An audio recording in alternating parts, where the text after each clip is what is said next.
Hello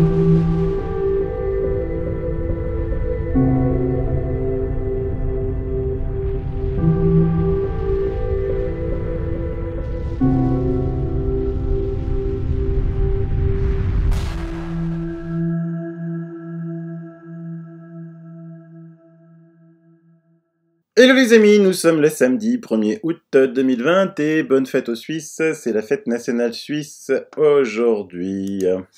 Donc dans les actualités, il faut absolument féliciter François. Je vous mets deux articles, il y en a plusieurs mais bon, pas tous les mettre. Ici c'est l'hydroxychloroquine marche, épisode 3, France-Italie qui soigne le mieux. En fait on s'aperçoit que vous savez qu'à un moment... l'Italie avait arrêté l'hydroxychloroquine pour un petit temps, suite à l'étude fallacieuse, frauduleuse de Lancet, où les auteurs ne sont toujours pas punis. On ne comprend pas bien pourquoi, puisque quand même à la face du monde, ils ont arrêté un médicament qui marche, qui fonctionne, et ça a été voulu, ça a été certainement payé, financé, et il n'y a toujours pas d'arrestation, au moins toujours pas d'enquête. C'est extrêmement bizarre, si ça avait été l'inverse, je vous dis pas. Et là, il faut vraiment lire cet article pour le faire comprendre et pour le partager. Le partager, comme ça les gens comprennent bien. Et l'autre article, c'est certainement l'un des meilleurs articles que j'ai jamais lu concernant le Covid-19. Comment il attaque les cellules, quelles cellules, les attaque-t-il toutes de la même manière? Est-ce qu'il attaque de la même façon une cellule des poumons qu'une cellule du cœur? On va s'apercevoir que c'est le Covid qui est responsable des problèmes cardiaques et pas l'hydroxychloroquine. C'est vraiment un travail de fond. Vous voyez, ça a été mis à jour ce soir à 17h45. Cet article, il est exceptionnel. Il faut vraiment se prendre le temps de le lire, de l'enregistrer, de le partager. Parce que là, c'est échec et mat. Hydroxychloroquine, azithromycine, zinc, on sait que ça marche. C'est évident. Du reste, c'est tellement évident que, suite, vous savez, il y a des mouvements de fronde maintenant dans le monde entier. Ça y est, les médecins se réveillent. Réveillez-vous, les médecins français. Les cardiologues de Baylor, c'est un gros hôpital au Texas, soutiennent l'autorisation d'utilisation d'urgence de l'hydroxychloroquine par la FDA. Deux cardiologues ont récemment envoyé une lettre à la FDA soutenant une demande d'autorisation d'urgence d'utilisation de l'hydroxychloroquine. Alors, si on dit que l'hydroxychloroquine, ça provoque des effets secondaires néfastes au cœur. Là, c'est des cardiologues qui le demandent. Et n'importe quel cardiologue au monde sait que l'hydroxychloroquine n'a aucun effet néfaste si c'est pris de manière comme on l'a fait à l'UHU, comme on l'a fait à l'hôpital de Garches, en surveillant. En plus, une fois de plus, je me le répète, mais ça sert, l'hydroxychloroquine était en vente libre jusqu'au 12 janvier, et quand vous alliez l'acheter chez votre pharmacien, je ne pense pas que celui-ci vous demandait si vous aviez des problèmes cardiaques ou non. Donc si vous êtes des personnes qui achetaient de l'hydroxychloroquine ou de la chloroquine avant librement en pharmacie, vous pouvez m'écrire, faire un petit témoignage. C'est des témoignages qui peuvent servir. Si vous avez été, si votre médecin vous a prescrit l'hydroxychloroquine et que votre pharmacien a refusé de vous le donner, j'ai aussi besoin de vos témoignages. Donc de toute façon, ça restera anonyme entre eux, bien sûr. Vous me l'écrivez.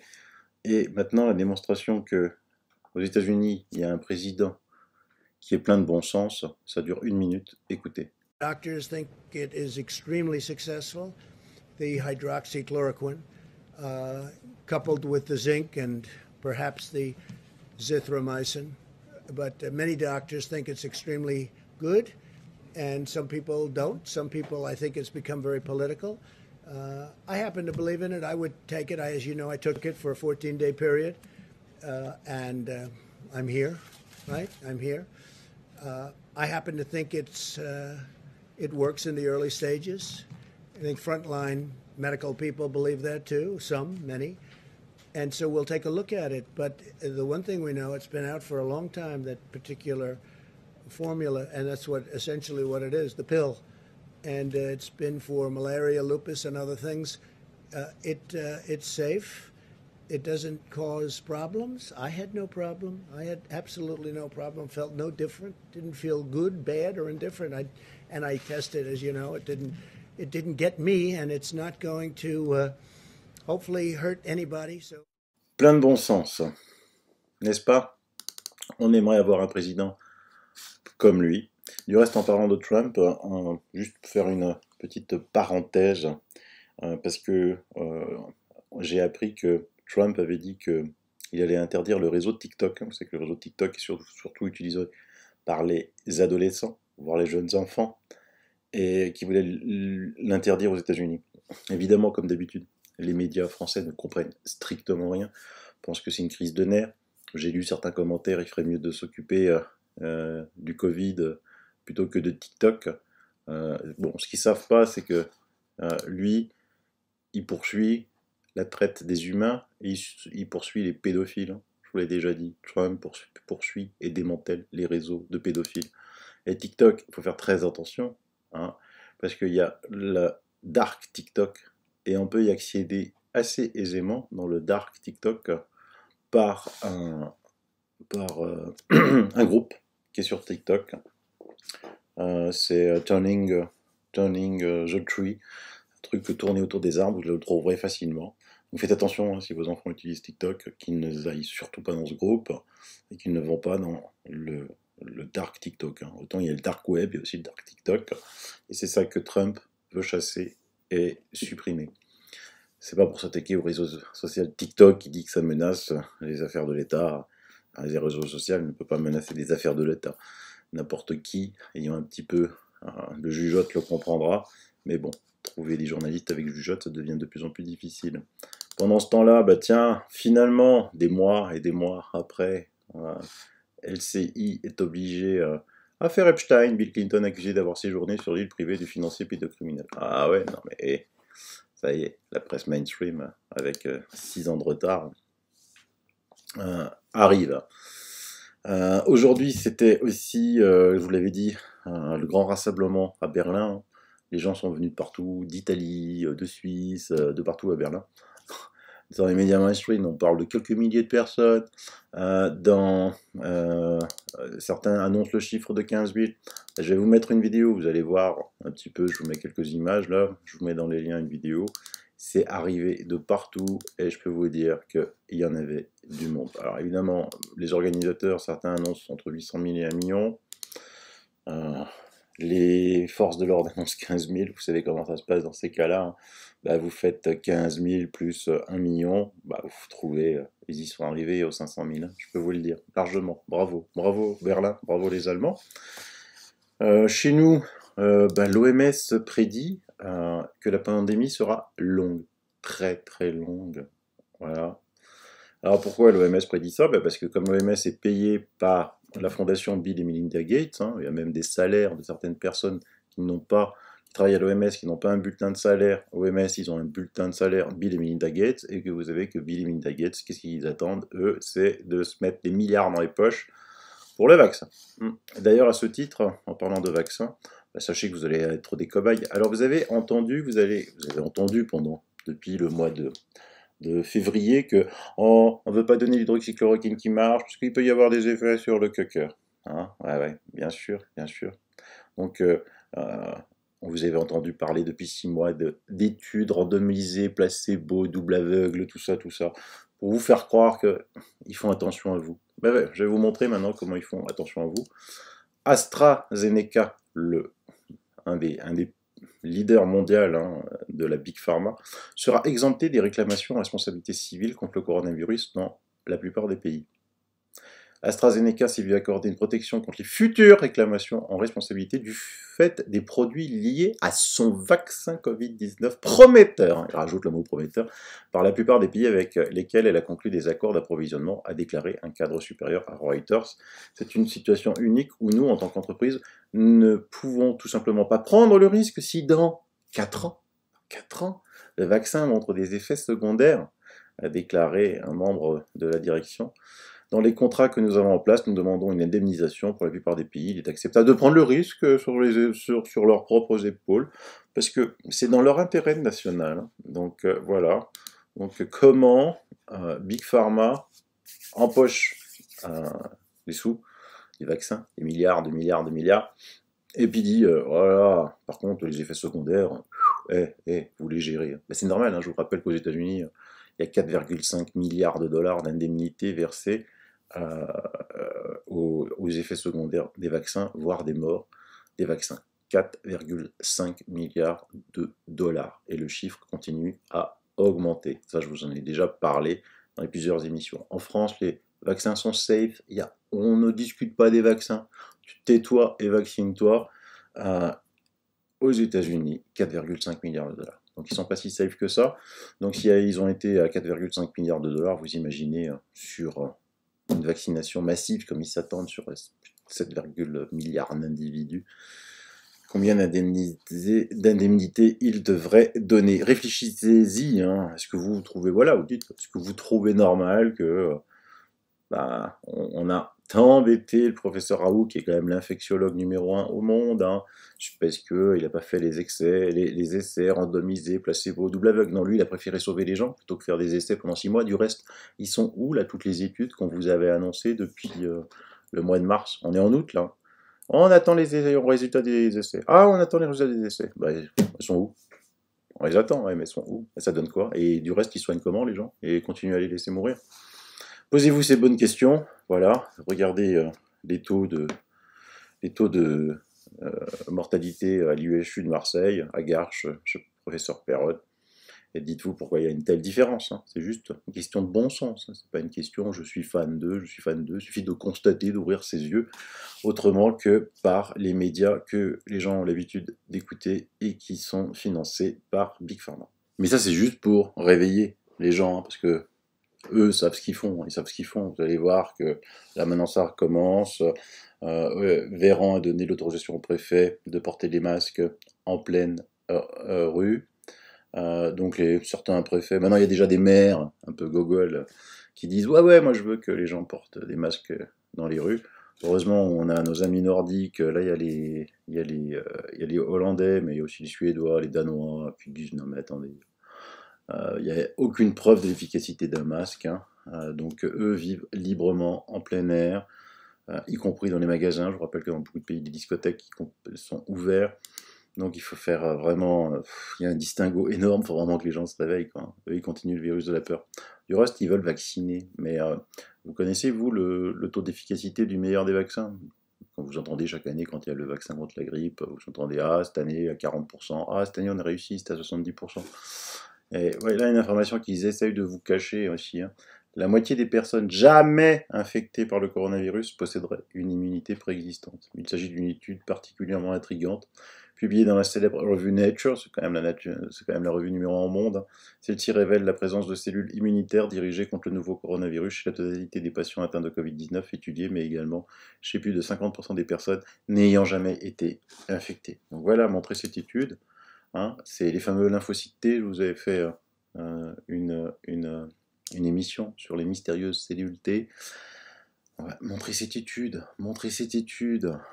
que les gens soient rassurés. Il y a de fortes chances qu'ils soient déjà immunisés contre le SARS-CoV-2, contre le Covid-19. Et ben ça, évidemment, ils vont pas le décrier sur tous les toits, hein, parce que sinon après, comment ils vont vendre leur vaccin? C'est pas possible, c'est pas possible. Voilà, maintenant je vous laisse avec Jean-Pierre. On n'a pas eu le temps de faire notre émission à deux. Notre agenda, on ne trouvait pas du temps pour la faire. Et ben, Jean-Pierre va la faire seul. C'est la manipulation, justement. Comment on vous manipule. Et c'est des méthodes qui sont très anciennes et qui sont connues, bien évidemment, par ceux qui nous dirigent. Voilà, je vous laisse. Bye bye. Bis, à plus. Et bonsoir Sylvano, bonsoir mes chers auditeurs. Donc nous voilà dans ce deuxième opus où on va parler des outils de manipulation qui sont utilisés par nos influenceurs, mais aussi par nos dirigeants, par les médias, en fait tout ce qui est autour de nous dans notre société pour nous en fait nous diriger, nous contrôler vers des choix que eux ils ont choisis. Alors, on a pu démontrer que notre société, elle se comporte comme une foule psychologique. Alors, je vous rappelle la définition de la foule psychologique. C'est un groupe de personnes, pas forcément un ensemble de personnes réunies au même endroit, mais un ensemble de personnes qui peuvent être très éloignées en distance, mais qui vont abdiquer leur conscience individuelle au profit d'une conscience collective. Cette conscience collective est toujours au service de croyances, d'idéologies ou de personnes charismatiques. Les caractéristiques de la foule psychologique, je vous le rappelle, elle est influençable, la personne est poussée à faire des actions qu'elle aurait été incapable de faire individuellement, elle est toujours irritable, elle ne supporte pas la contradiction, surtout si elle remet en cause la croyance de la conscience collective. Elle est un petit peu naïve, c'est-à-dire que, en fait, elle n'agit pas avec discernement, elle suit la direction imposée par la conscience collective. Nous verrons aujourd'hui comment cette direction est imposée. Alors, comment l'individu peut-il perdre sa conscience individuelle?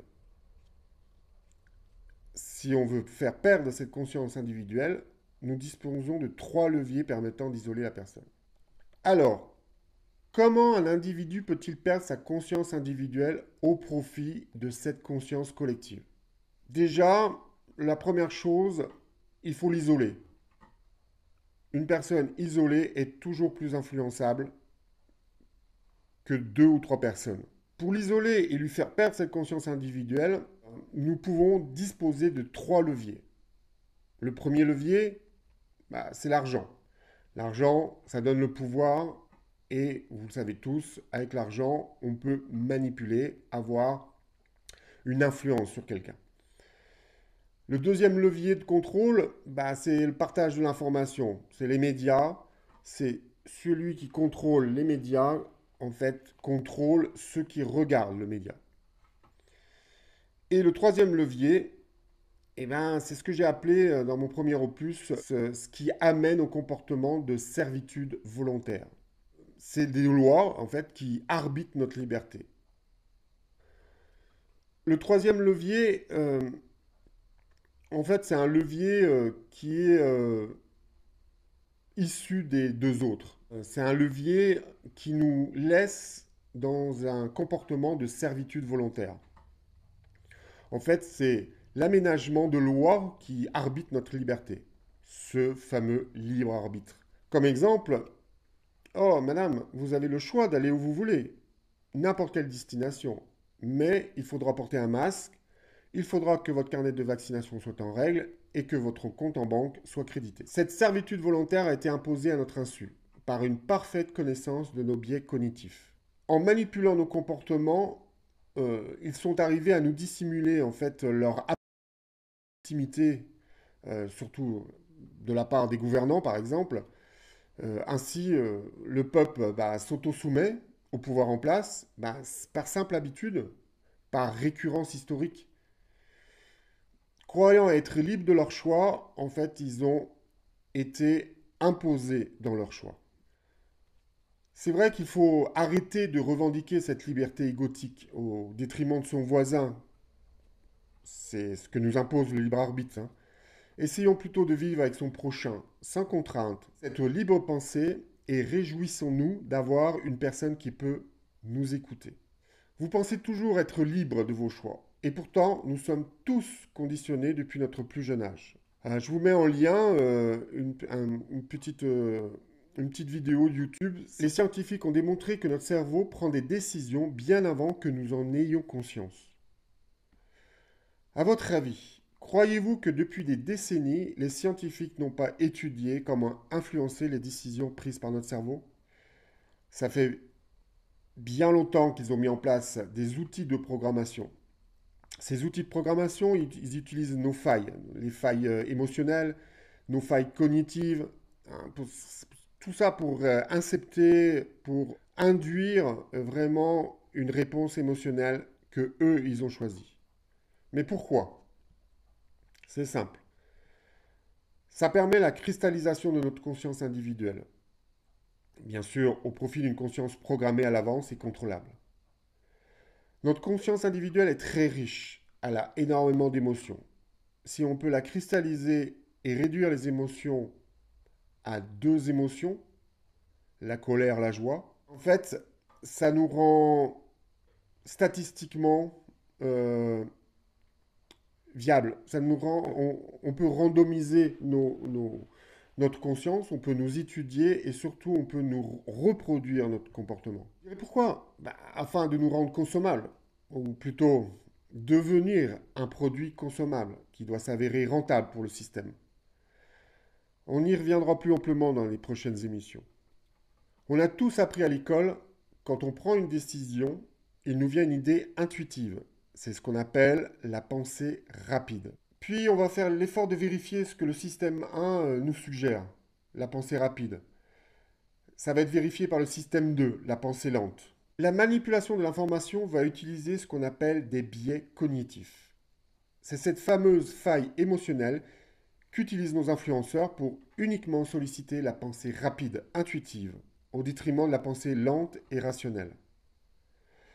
Vous comprenez bien que nos dirigeants ont intérêt à nous infantiliser pour passer de notre conscience individuelle, où nous pouvons utiliser nos deux systèmes de pensée, à une conscience plus collective où en fait seule la pensée rapide est mobilisée. Puisque le plus grand nombre pense la même chose que moi, plus besoin de vérifier l'information. Elle est vraie. On ne commande plus le fond. On catégorise, on juge et on condamne la forme, sans procès. Ok, comment ils sont arrivés? Alors, dans le premier opus, je vous l'ai dit, en nous faisant peur. Ouais, mais comment? Alors, d'une part, en nous isolant les uns des autres par des idées qu'on appelle fondamentales. Ces idées, ça reprend les grandes croyances religieuses, idéologiques, mais aussi raciales et politiques. On coupe nos liens affectifs, notre histoire. Exemple, la théorie du ressentisme. Notre pays, on est plus européen que français. Nos croyances, là, on brûle nos cathédrales, on enlève notre spiritualité. Notre famille, on se débarrasse de nos vieux dans des mouroirs, on n'a plus de liens. Notre couple, qui sont maintenant, on appelle ça la génération Kleenex, dès que on est en désaccord, hop, on se quitte. Notre genre, on en avait deux, on en a trois, quatre. Et bientôt, c'est notre pensée, qu'il faut qu'elle soit dans la norme du plus grand nombre. On ne peut plus être une minorité. D'autre part, et ça c'est plus récent et beaucoup plus pervers, nos influenceurs se servent d'idées qu'on peut appeler accidentelles. Ce sont toujours des événements exceptionnels, programmés ou non prévus, mais qui s'avèrent toujours être violents et choquants. Je cite Einer Müllmann encore une fois. Il prend le cas des attentats. Le 11 septembre, mais plus proche de nous, ça pourrait être le Bataclan ou la promenade des Anglais. L'idée accidentelle de l'agression terroriste euh, nous choque, nous a choqués et nous met dans un état de terreur. Je précise bien que je ne remets pas en cause la véracité du terrorisme. Je pourrais donner l'exemple aussi du Covid. C'est un très bon exemple. Isolé, l'individu choqué, en fait, active deux réactions émotionnelles archaïques. C'est souvent, comme je vous ai dit, ces deux réactions sont assez caractéristiques de la foule psychologique, de la conscience émotionnelle du groupe. Dans un premier temps, l'une, elle est tournée vers l'extérieur du groupe. C'est toutes les émotions. On ressent par rapport à ce choc une frustration, des fois une culpabilité, un abandon, un manque, une tristesse. Mais toutes ces émotions, elles sont vite réduites à une émotion affective qui est la colère. On est tout de suite en colère par cet événement qui nous a surpris et qui nous met dans un état de sidération. Cette colère, vous le savez, elle produit une toxine pour le corps, mais aussi, surtout, une toxine pour l'esprit. C'est le stress et bien sûr la peur. Dans un deuxième temps, la deuxième réaction émotionnelle va être tournée vers l'intérieur du groupe. Elle va susciter des réactions de solidarité et de coopération. Vous avez vu, on peut passer d'une colère vers en fait une joie d'être ensemble. Ce partage émotionnel, eh ben, il rassure, en fait, il sécurise les individus et stimule des liens affectifs, d'interdépendance. On se retrouve, on est séduit, on est rassuré d'appartenir à un groupe qui vit la même émotion que nous. C'est comme si on diluait le choc. Ce choc va donner l'occasion, en fait, à l'individu de sortir de son isolement. Et c'est comme ça qu'il va lui faire adhérer à cette nouvelle conscience collective. Selon Mühlmann, ces réactions émotives et cognitives s'agrègent entre elles et forment, par un processus d'auto-organisation, une nouvelle conscience. Selon lui, pour passer de cette première conscience collective qui est agressive et solidaire à une forme, comment dire, plus civilisée ou plus contrôlée ou contrôlable, eh bien, il faut que cette nouvelle conscience entre dans une phase de dépassement que Mühlmann nomme le décorum.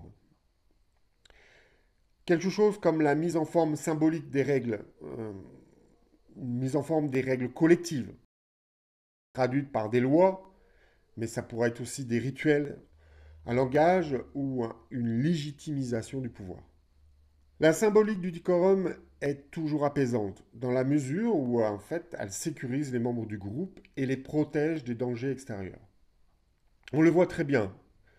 On a eu une crise du Covid, elle est arrivée brutale, on a été en colère parce que des gens mouraient, on s'est trouvé solidaire, on s'est commencé à se faire, à parler, à essayer de se rassurer. Et maintenant, nous sommes dans un décorum, c'est-à-dire que le masque que l'on nous fait porter, la muselière, nous sécurise parce que on appartient à un groupe.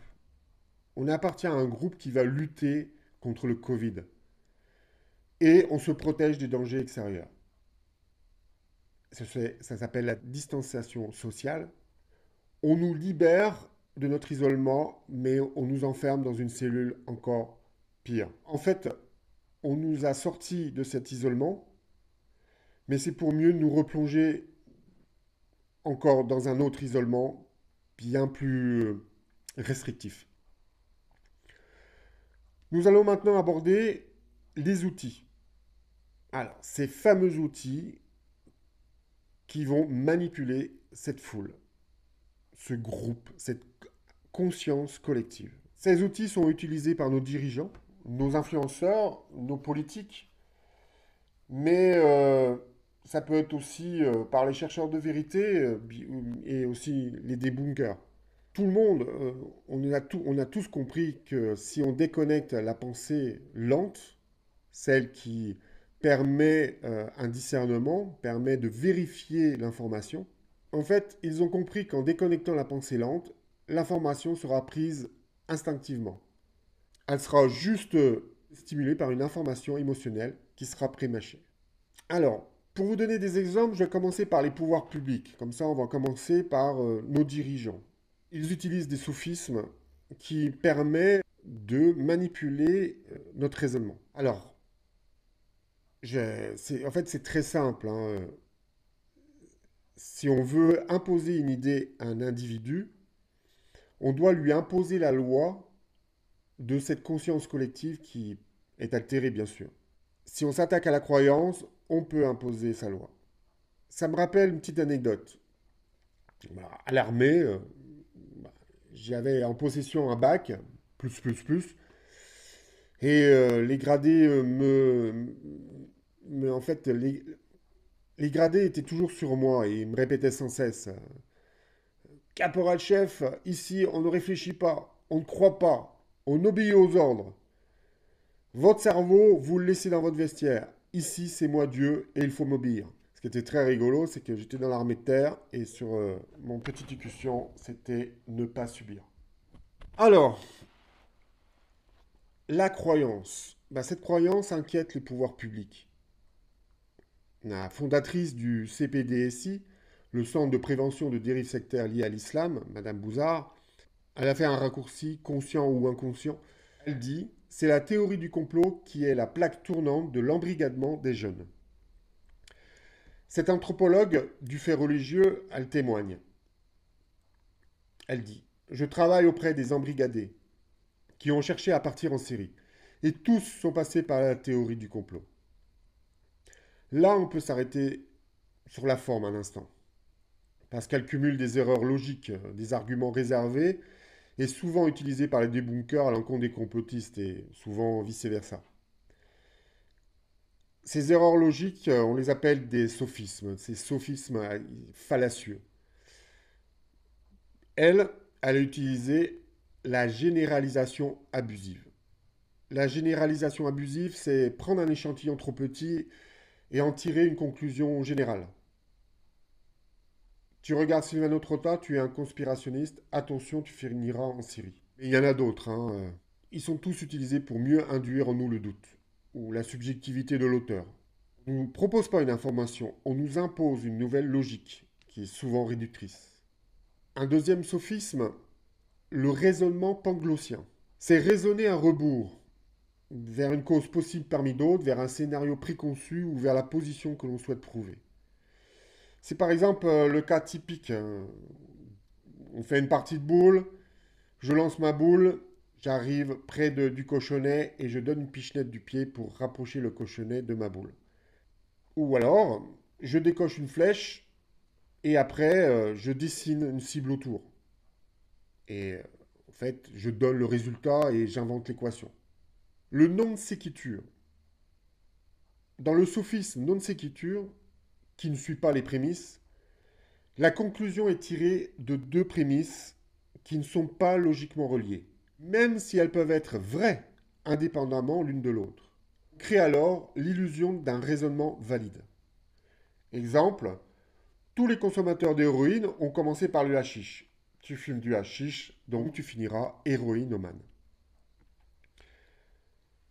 L'erreur de causalité, c'est confondre la conséquence avec sa cause. B est arrivé après A, donc B a été causé par A. C'est l'effet cigogne. Dans les communes dans l'Est qui abritent des cigognes, le taux de natalité est plus élevé que l'ensemble du pays. Exemple, conclusion, la cigogne apporte les bébés. Un autre sophisme, l'analogie douteuse. C'est souvent discréditer une situation en utilisant une situation de référence, lui ressemblant de manière lointaine. Exemple, la bourse, c'est comme la jungle. Il faut tuer l'autre avant qu'il ne te tue. Dieu existe et ne pas y croire, c'est comme vouloir empêcher la pluie de tomber.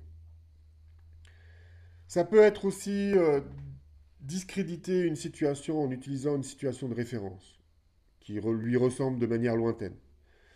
Ça s'appelle le syndrome de Galilée. Vous dites que ma thèse de la Terre plate est fausse, mais Galilée aussi a été condamné et pourtant il avait raison. Appel à l'ignorance. Prétendre que quelque chose est vrai seulement parce qu'il n'a pas été démontré que c'était faux. Ou que c'est faux parce qu'il n'a pas été démontré que c'était vrai. Comme exemple, il est impossible de prouver que je n'ai pas été enlevé par des extraterrestres. Donc, j'ai bien été enlevé par des extraterrestres. Argument de Raël. Il n'est pas démontré que les ondes 5G ne sont pas nocives. Donc elles le sont. Ou il n'y a pas d'études scientifiques officielles prouvant que l'homéopathie marche. Donc c'est un placebo. Un autre sophisme, c'est le post hoc ergo propter hoc, plus communément est appelé effet Hatchoum. J'ai éternué et hop, il a plu. C'est normal, je suis un chaman qui parle aux éléments. Ou j'ai bu une tisane puis mon rhume m'a disparu, donc c'est grâce à la tisane. Ou, plus général, le réchauffement climatique est dû essentiellement à l'homme.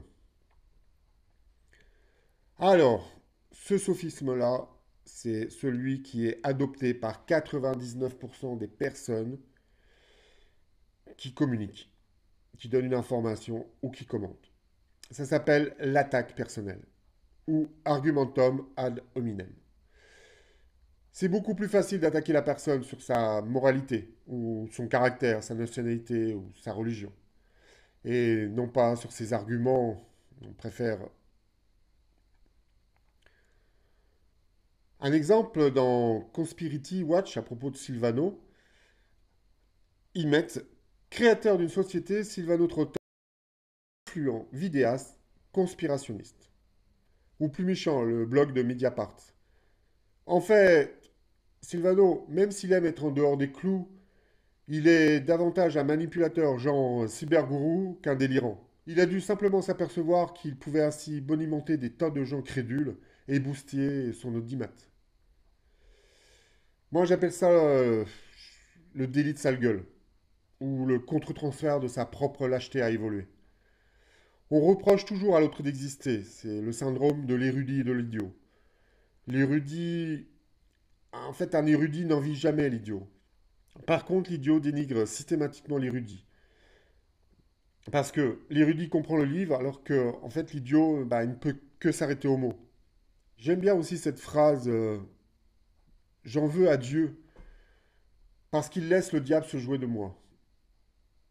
C'est un peu aussi Ponce Pilate, je m'en lave les mains. Euh, je préfère critiquer l'autre que de me remettre moi en question.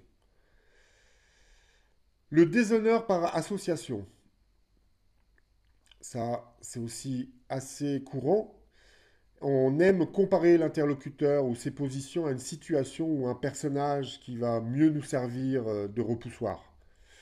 Style, tu es contre le mariage gay, alors tu es homophobe comme Hitler.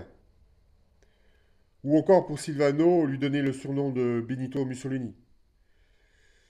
Ou moi, dans l'histoire des Templiers. Ah, mais ils ont massacré au nom d'une croyance. Ça ne vous fait rien que votre famille a apporté tant de souffrance. Le déshonneur par association, c'est gratuit. Et ça défoule. Même si c'est pour rire. C'est jamais anodin.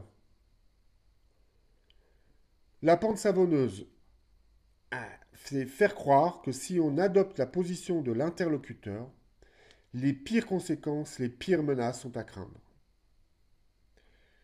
Si on commence à vouloir dépénaliser le cannabis, bientôt on légalisera le mariage homosexuel.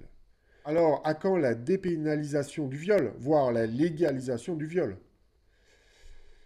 Si on autorise le mariage pour tous, alors pourquoi pas le mariage avec des animaux, ou même l'inceste, ou la pédophilie? Le prochain sophisme, c'est l'homme de paille. C'est travestir la position de l'interlocuteur en une autre, qui est plus facile à réfuter ou à ridiculiser. Vous revendiquez la transe hallucinogène? Allons, allez demander à un psychiatre les bienfaits des drogues sur la schizophrénie. Ou les adversaires de l'astrologie prétendent que les astres n'ont pas d'influence sur nous. Allez donc demander aux marins si la Lune n'a pas d'influence sur les marées. L'argument du silence. Ah, ça, c'est accuser l'interlocuteur d'ignorance d'un sujet parce qu'il ne dit rien dessus. Un classique des complotistes. Pourquoi la NASA reste muette quand on demande des photos de la construction de l'ISS? Ah, c'est tout simple, c'est parce que l'ISS n'existe pas. Quand on demande aux ufologues pourquoi aucun extraterrestre n'a pris contact avec eux, bah c'est parce qu'il n'y a aucune vie extraterrestre, tout simplement. Cette technique, elle fonctionne merveilleusement bien. Car les raisons qui sont imaginées sont souvent plus rassurantes que les vraies. Le fantasme que l'ISS n'existe pas et que c'est une maquette, ben, ça permet d'apporter des arguments, de faire un prêt à 1000 feuilles argumentatif sur tous les complots. Et du complotiste, on arrive à être conspirationniste. Alors, le renversement de la charge de la preuve. Ça, c'est demander à l'interlocuteur de prouver ce qu'on avance est faux. Exemple, prouvez-moi que ma politique migratoire est inefficace. À vous de démontrer que Dieu n'existe pas. Le faux dilemme, le sondage. Alors le faux dilemme, c'est réduire abusivement le problème à deux choix, généralement pour conduire à une conclusion forcée, en invalidant l'un des deux. Je donne un exemple, je mettrai dans les sources. Au début du mois de février 2016, le gouvernement avait engagé une campagne de protection contre les théories du complot qui était intitulée On te manipule. C'était un clin d'œil à la phrase choc utilisée par les théoriciens de la conspiration. Ils étaient inquiets devant l'expansion des théories conspirationnistes et sur le nombre de croyants et d'adhérents qui cessait d'augmenter. je vous le mettrai en lien, vous regarderez tranquillement. Là encore, on remarque que le gouvernement utilise des arguments fallacieux, réservés normalement aux complotistes. Pour finir, en fait, je vais vous donner deux exemples de discours. L'un revendiquant la légitimité des théories des complots chez les lanceurs d'alerte. Alors, cette chasse aux sorcières conspirationnistes aboutit à la disqualification de toute remise en cause des discours officiels et institutionnels. Ces étiquettes sont autant de termes destinés à salir et à discréditer ceux que l'on vise, tout en faisant l'économie d'une critique politique construite afin de cacher ses propres faiblesses d'analyse et ses incohérences. Et l'autre discours, ben là c'est chez les débunkers ou chez les médias mainstream qui dénoncent ces théories du complot. Il va sans dire qu'en donnant des explications, les théories du complot rassurent. De plus, la théorie du complot, en simplifiant l'espace politique, permet l'économie d'un examen attentif des réalités et d'avoir l'honnêteté de se remettre en cause. Le conspirationnisme fait ainsi preuve d'une remarquable économie d'effort afin de cacher ses analyses fallacieuses et ses incohérences. Voilà. Alors, en conclusion, in fine, quel avenir? Sombre. Parce que justement, on est réduit à réfléchir en groupe, à réfléchir selon une conscience collective. Sombre, sauf si chacun de nous reprend sa conscience individuelle, en fait. C'est pour ça, maintenant, vous avez la connaissance des principaux outils qui sont utilisés par cette conscience collective, par nos influenceurs, par nos dirigeants, qui, par ces outils, nous forcent à choisir ce que eux ils veulent. En mobilisant notre pensée rapide, on a une réponse rapide et intuitive et on ne réfléchit plus, on ne va plus aller chercher notre pensée latente qui va examiner les informations et qui va après analyse, avoir du discernement et choisir le bon choix pour soi et non pas pour le groupe. Il faut faire l'effort en fait d'analyser le fond plutôt que la forme dans une information et essayer de partager sa réflexion en évitant les pièges ou les raccourcis émotionnels qui sont, vous avez vu, des biais cognitifs pour nous influencer. Moi, ce que j'aime, c'est déjà dans mon couple, je demande à ma femme de me piéger.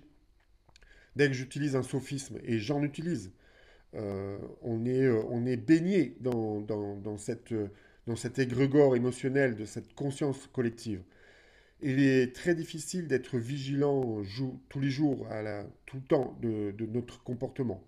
Parce que il peut arriver un moment, et c'est toujours ces moments chocs que je vous ai dit, des idées accidentelles qui vont nous faire sortir de notre ligne de confort et qui va nous amener à une réponse intuitive. Ça permet de ne pas être influençable et d'être manipulé. Les peuples anciens nous conseillent toujours d'écouter notre histoire. C'est pas pour rien. Et surtout, c'est écouter l'histoire qui n'est pas écrite dans les livres, l'histoire qui sort de la bouche des vainqueurs, mais dans l'histoire oubliée, ce qui est transmise oralement. Si ça vous intéresse, mes prochaines vidéos, je vais vous raconter la fabuleuse histoire. L'histoire des peuples anciens qui ont transmis de génération en génération cette histoire oubliée. Mais ne soyez pas dupes. Cette histoire oubliée, elle a été cachée par des sociétés, on peut les appeler des sociétés secrètes, mais c'est toujours un groupe de personnes, des consciences collectives organisées qui ont un véritable pouvoir. Si vous le voulez bien, je ferai des courtes vidéos pour qu'on puisse se plonger dans cette histoire oubliée, parce qu'elle permet en fait de retrouver notre liberté d'être, notre liberté de penser. À bientôt et merci de m'avoir écouté.